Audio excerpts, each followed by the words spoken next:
Hello बच्चों, चलिए प्रश्न को समझते हैं। जब इस चित्र के बिंदुओं P और M को एक डीसी वोल्टता स्रोत से जोड़ा गया तो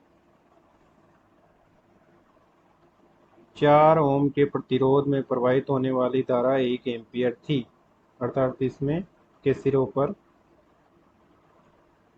प्रवाहित धारा 1 एम्पीयर थी। इस अवस्था में M और N के बिंदुओं का विभवांतर होगा 1.5 वोल्ट, 1 वोल्ट, 0.5 वोल्ट, 3.2 वोल्ट। हमें बताना है कि बिंदु M तथा N के बीच विभवांतर कितना होगा। मुख्य अवधारणा में हम देख सकते हैं कि जब दो प्रतिरोध समांतर क्रम में हो, इस प्रकार से R1 तथा R2, तो उनका तुल्य प्रतिरोध एक बटा आर इक्वलेंट बराबर होता है 1/R1 प्लस 1/R2, जो कि आर इक्वलेंट हो जाता है R1 गुणा R2 बटे R1 प्लस R2, तथा दो प्रतिरोध श्रेणी क्रम में हो तो उनका तुल्य प्रतिरोध हो जाता है आर इक्वलेंट बराबर R1 प्लस R2, तथा हम जानते हैं कि वोल्टता विभवांतर V बराबर होता है धारा गुणा प्रतिरोध R। अब चलिए प्रश्न को हल करते हैं।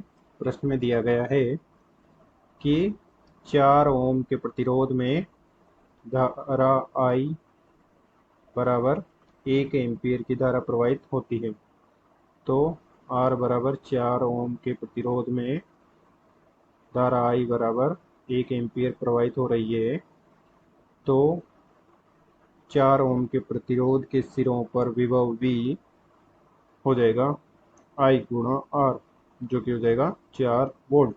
अर्थात 4 ओम के प्रतिरोध के सिरों पर विभव V बराबर हो जाएगा 4 वोल्ट।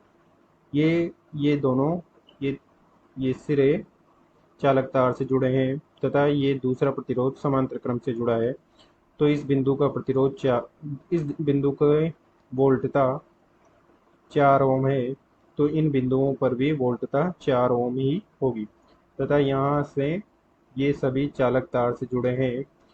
तो 4 ओम का प्रतिरोध बिंदु P तथा M के बीच में समांतर क्रम में जुड़ा है। तो बिंदु P VPM का विभवांतर भी 4 वोल्ट ही होगा।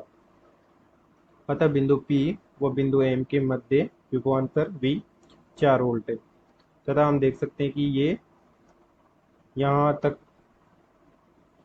चालक तार से जुड़े हैं, तो इनके मध्य बिंदु भी 4 वोल्ट का विभवांतर होगा। तो हम देख सकते हैं कि इन दोनों प्रतिरोध जो समांतर क्रम में जुड़े हैं, इनका तुल्य प्रतिरोध हो जाएगा 0.5 गुणा 0.5 बटे 0.5 प्लस 0.5, जो कि हो जाएगा 1.25 ओम, तथा ये 1 ओम का प्रतिरोध है।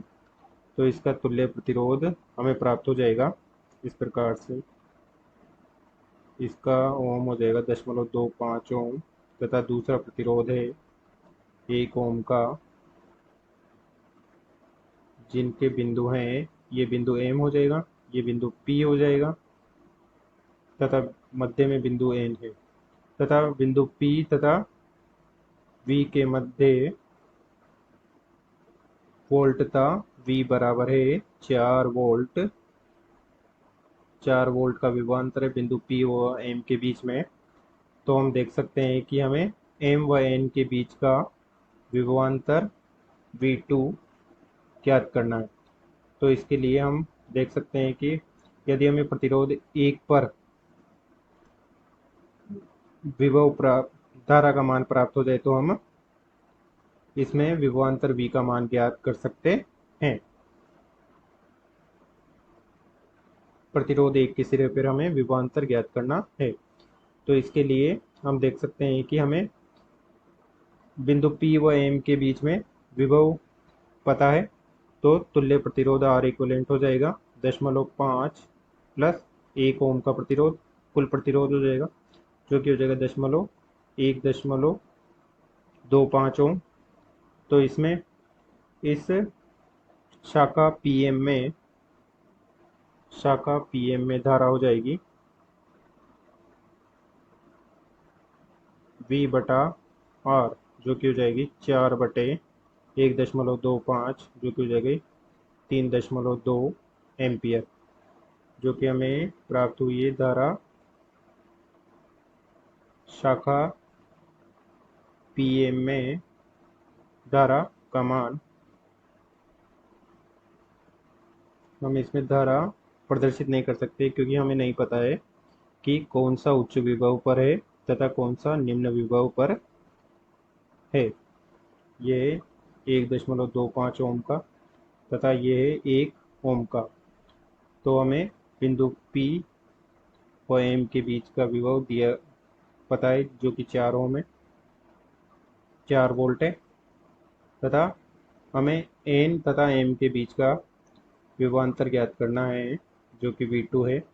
तो V2 हो जाएगा इसमें धारा I, क्योंकि पूरी शाखा में धारा I प्रवाहित होगी, एक शाखा है, तो धारा I गुणा प्रतिरोध 1 ओम का प्रतिरोध, जो कि हो जाएगा 0.32 वोल्ट। अतः दिए गए प्रश्न का अतः बिंदु M व N के बीच विभवांतर V2 बराबर होगा 3.2 वोल्ट। अतः दिए गए प्रश्न का सही उत्तर विकल्प डी 3.2 वोल्ट बिंदु M व N के बीच विभवांतर होगा। आशा करते हैं आपको समझ में आया होगा। धन्यवाद।